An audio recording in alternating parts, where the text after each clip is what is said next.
Olá a todos, eu sou Stephanie Oliveira, em conjunto com a Paola Almeida, sobre orientação da fisioterapeuta Silvia Regina de Mesquita Ubner e a fisioterapeuta Érica Guimarães Viana, que são fisioterapeutas técnicas, administrativas e educacionais. Vamos apresentar hoje o tema extensionistas, da observação na prática à ação remota encurtando distâncias. E para iniciar a nossa apresentação, eu vou falar um pouquinho do Ambulatório de Fisioterapia Infantil, que é do Núcleo de Reabilitação do Instituto de Atenção à Saúde São Francisco de Assis, como dito anteriormente. Teve o início das suas atividades em 2002 e atende crianças de 0 a 10 anos com atraso no desenvolvimento neuromotor e ou alterações neuromotoras. Tem também o estágio curricular da Faculdade de Fisioterapia da UFRJ, residentes da Residência Integrada Multiprofissional, do IPPMG, e o curso de aperfeiçoamento teórico-prático em fisioterapia neuropediátrica básico.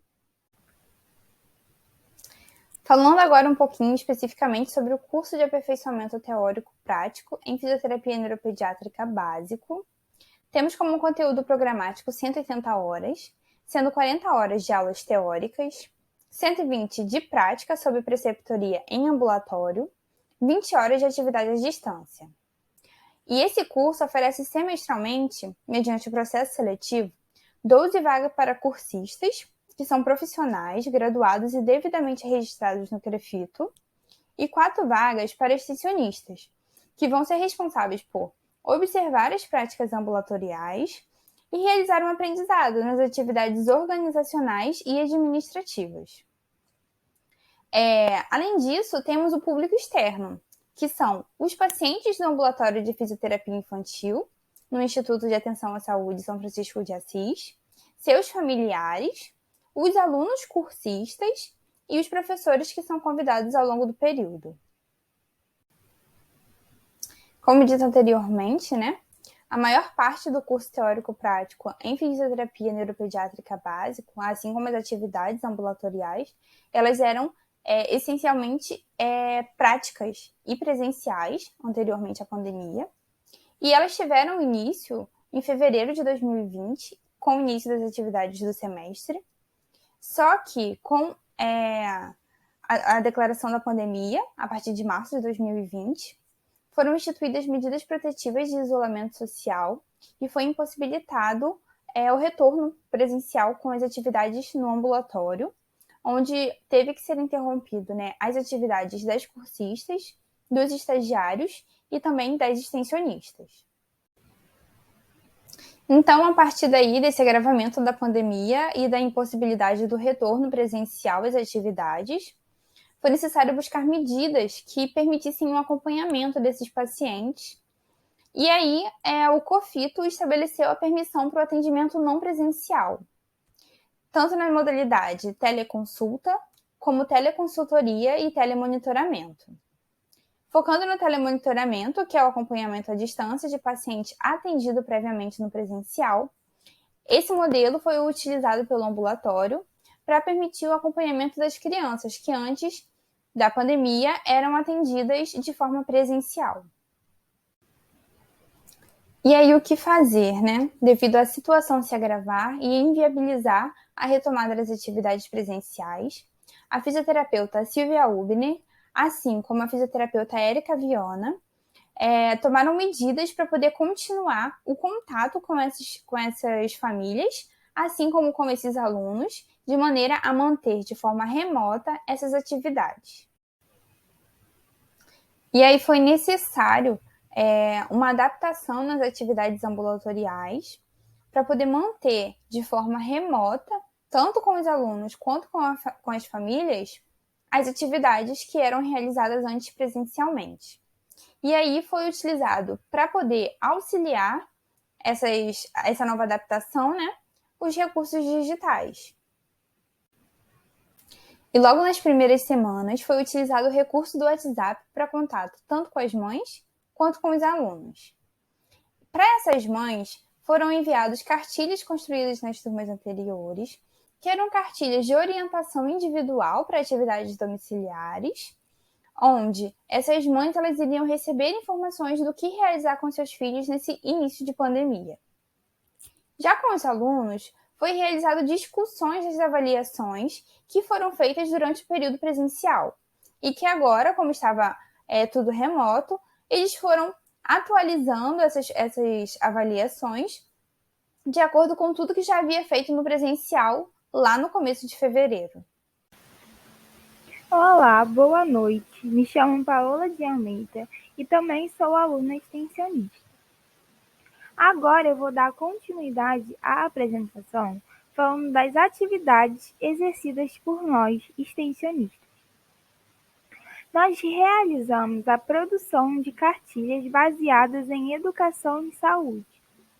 Cartilhas informativas com informações pertinentes à saúde, com enfoque educativo, preventivo e de desenvolvimento pessoal.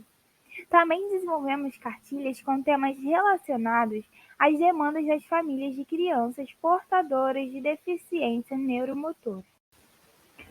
Elaboramos também um banco de atividades cognitivas e de motricidade grossa e fina. Realizamos a administração das redes sociais do ambulatório. Também realizamos a organização e assistimos às apresentações de aulas remotas.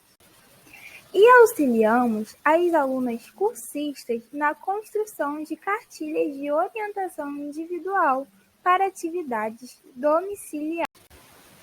As cartilhas informativas e de orientações individuais e os bancos de atividades motoras grossas e finas desenvolvidas por nós extensionistas são enviados para as famílias dos pacientes.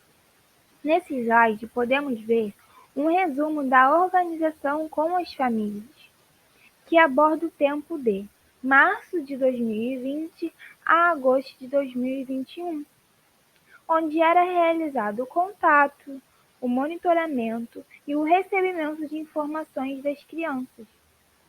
Também no período de junho a agosto de 2021, foi realizado a informação e a preparação para o retorno presencial das atividades. Nesse slide, podemos ver um resumo da organização com os alunos no período de 2020 a 2021.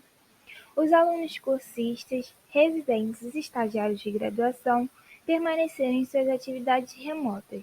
Nós, extensionistas, também permanecemos em atividades remotas, desenvolvendo as cartilhas informativas, os bancos de atividades domiciliares, a organização de aulas remotas e a administração das redes sociais do ambulatório.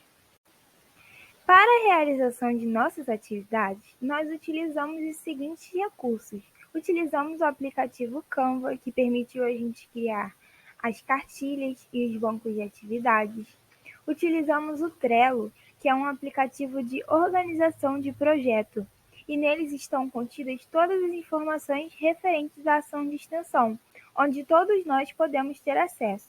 E também utilizamos a criatividade e o conhecimento. Em agosto de 2021, ocorreu o retorno gradual das atividades presenciais lá no ambulatório de fisioterapia pediátrica. Devido às restrições, não foi possível que nós, alunas extensionistas, retornássemos às atividades presenciais. Em novembro de 2021, com a liberação das atividades presenciais da faculdade, nós nos organizamos e em dezembro de 2021 nós tivemos a oportunidade de estar presencialmente lá no ambulatório. Foi uma ótima experiência e agregou positivamente para a nossa formação profissional. Em janeiro, com o aumento do número de casos, não pudemos estar presentes lá, mas já estamos nos organizando para que retornemos presencialmente nas próximas semanas e possamos estar lá visitando e observando as atividades desenvolvidas no ambulatório. Essas são nossas referências. Por fim, tivemos como objetivo apresentar em um relato de experiência as atividades desenvolvidas por nós extensionistas que contribuem na informação, no monitoramento e acolhimento da família das crianças assistidas. Obrigada por assistir tenha uma boa noite.